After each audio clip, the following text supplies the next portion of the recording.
Assalamualaikum warahmatullahi wabarakatuh. Pertama-tama kami ucapkan terima kasih kepada Ustadz Syafiq yang telah menyampaikan ilmu yang bermanfaat kepada kita semua. Jazakallahu khairan. Semoga Allah membalas dengan kebaikan. Saya mempunyai dua pertanyaan yang saling berkaitan erat Ustadz, dan insya Allah dapat dijawab sekaligus. Yang pertama, yang saya ketahui, musibah yang menimpa seorang muslim itu kan bisa berarti hukuman dari dosanya atau bisa juga pengangkatan derajatnya ya Ustadz.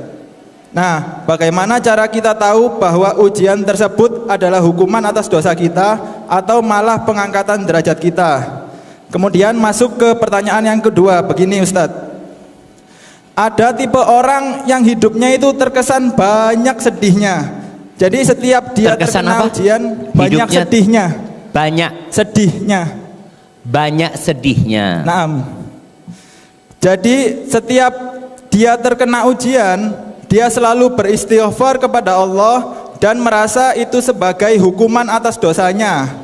Dia pun selalu mengingat dosa masa lalunya, menyesalinya kembali dan beristighfar kembali.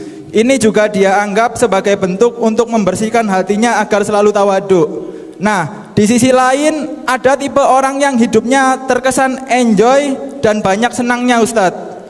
Jadi ketika terkena ujian, dia yakin bahwa ujian itu untuk pengangkatan derajatnya dengan dalih bahwa Allah itu sesuai dengan prasangka hambanya. Jadi dia sangat berusaha untuk berhusnuzon kepada Allah. Ketika bertaubat pun dia meyakini bahwa Allah itu maha pengampun Ustadz. Jadi dia ini jarang sekali mengingat dosa masa lalunya karena dia kira dia sudah bertaubat dan tetap menjauhi dosanya tersebut Ustadz. Jadi dia tetap berusaha untuk tidak mengulangi dosanya itu.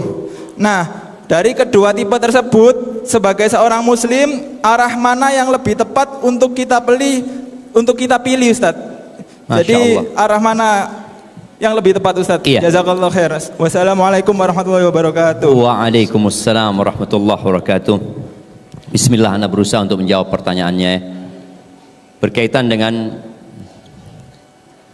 musibah yang datang itu sebagai hukuman untuk menghapuskan dosa dan mengangkat derajat. Dari mana kita tahu kalau itu untuk menghapuskan dosa dan sebagai hukuman tadi atau untuk mengangkat derajat? Sejatinya boleh jadi musibah datang dengan dua tujuan itu, untuk menghapuskan dosanya dan mengangkat derajatnya. Para nabi, yang kata Nabi SAW, asyaddun nasi balaan al-anbiya, orang yang paling dahsyat balanya itu para nabi. Tsummal amsal fal amsal. Kita lihat bagaimana Nabi SAW menyikapi dosa-dosa, menyikapi balak-balak tersebut dengan memperbanyak istighfar, tidak berhenti. Mereka tidak mengatakan, oh ini untuk mengangkat derajatku, tapi beliau terus beristighfar mohon ampun kepada Allah Azza wa Jalla. Yang mereka katakan pahalanya dapat double. Ketika Nabi Muhammad SAW sakit ya, sebelum meninggal dunia, datang seorang sahabat radhiyallahu taala anhum. Dia meletakkan tangan di atas selimut, panasnya itu sampai luar selimut. Dia sampai mengatakan, ya Rasulullah, innaka tu'aku wa'kan syadida, sakitmu parah ya Rasulullah. Kenapa sampai seperti ini gitu loh? Mungkin kalau orang umum akan melihat saudaranya sakit panas, oh iki akeh dosane koyo ini.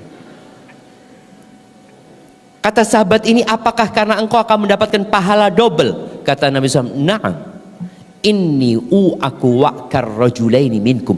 Sakit panasku ini sakitnya dua orang di antara kalian. Tapi hal itu tidak membuat Nabi berhenti istighfar.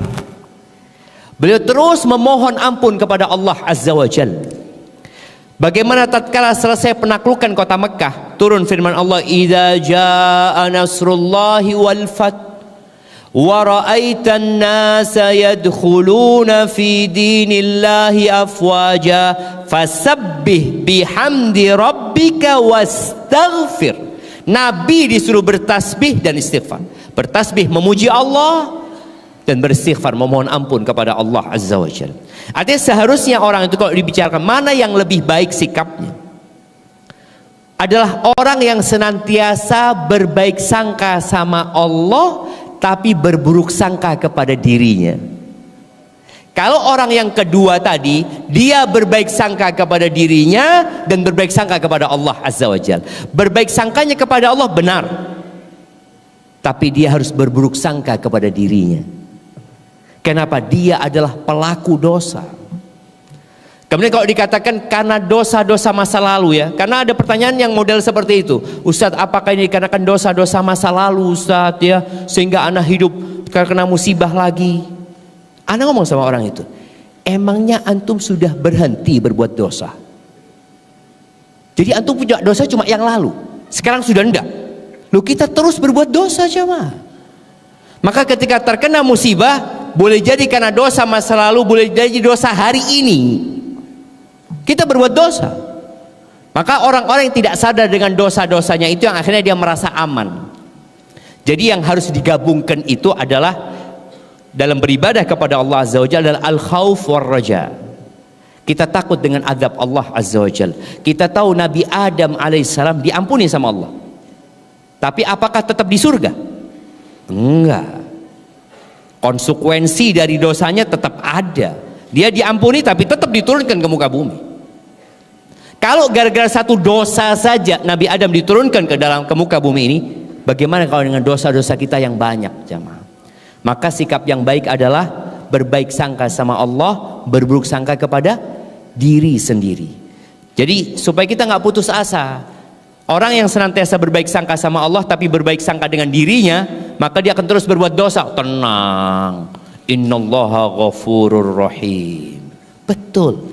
Tapi Allah mengatakan, nabbi ibadi anni anal ghafurur rahim. Kabarkan kepada hamba-hambaku, aku itu adalah Tuhan yang maha pengampun dan maha pengasih. Wa anna azabi huwal azabul alim. Tapi sampaikan juga kepada mereka, azabku itu pedih, supaya nggak santai. Dan kita sudah bertobat belum tentu diterima. Makanya tanda orang-orang yang tobatnya diterima itu insya Allah orang itu takut tidak diterima. Kenapa? Karena aku banyak dosanya. Tapi Allah itu maha baik. Jadi gabungkan antara khauf war raja. Jadi menggabungkan antara kisah yang pertama dan kisah yang kedua. Terus yang terakhir sebagai penutup pertanyaan ini, ada orang yang merasa musibah datang silih berganti. Biasanya orang yang selalu sedih ini karena dia kurang bersyukur. Nikmat Allah tuh banyak. Dia lupa tangannya bisa bergerak. Dia lupa matanya bisa memandang. Dia lupa telinga yang bisa mendengar. Sehingga musibah-musibah lain itu kalau dibandingkan dengan nikmat Allah, ya Allah, nggak ada artinya sebenarnya. Tetap lebih banyak nikmat Allah Azza wa Jalla. Hadza wallahu a'lam bissawab. Nah.